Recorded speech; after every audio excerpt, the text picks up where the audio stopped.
Hello, এটা রায়হানের number না? আপনি কি বলছেন? রায়হানের বন্ধু, আমি রায়হানকে কল করেছিলাম। না, এটা রায়হানের নাম্বার না। দুঃখিত, আমি মনে হয় ভুলে রং নাম্বারে ডায়াল করে ফেলেছি। Hello hello. আচ্ছা, এটা কি সত্যি সত্যি আমার বন্ধু রায়হানের নাম্বার না? না, আবারও সরি।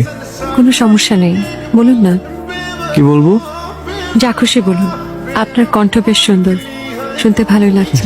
অচেনা মানুষের কণ্ঠস্বরের ভার আপনি নিতে পারবেন না। কিভাবে নিতে পারবো সেটা না হয় শেখান। আমি ভালো শিক্ষকও না যে এক শব্দে আপনাকে মহাভারত শেখাবো। এই দেখি তো মনে হয় না। সম্মানিত যাত্রী সাধারণের মনোযোগ আকর্ষণ করছি। কি হলো? দাঁড়ায় গেলি কেন? চল। দাঁড়া একটু তারা দাঁড়া। সকলেই অবস্থান নেবেন। আচ্ছা শুনছেন, জি বলুন। অ্যানাউন্সমেন্টটা হচ্ছে। এটা কার ভয়েস? ওনার নাম হাসান। হাসান সাহেবের সাথে একটু দেখা করা যাবে? উনি এই সামনে অ্যানাউন্সমেন্ট রুমে বসেন। চল।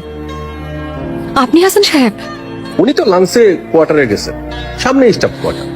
আপনি একটা উপকার করতে পারবেন? রূপা, হ্যাঁ রূপা, লাবণীর সাথে কথা বলতেছি।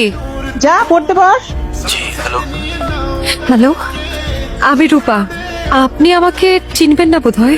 বেশ কয়েকদিন আগে আপনি আপনার এক বন্ধুকে কল করতে গিয়ে এই নাম্বারে ফোন করেছিলেন।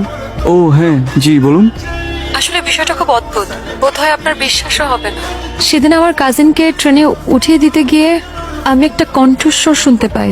আমি নিশ্চিত এই কণ্ঠস্বর আপনার, তাই ভাবলাম আপনাকে একটা কল করি।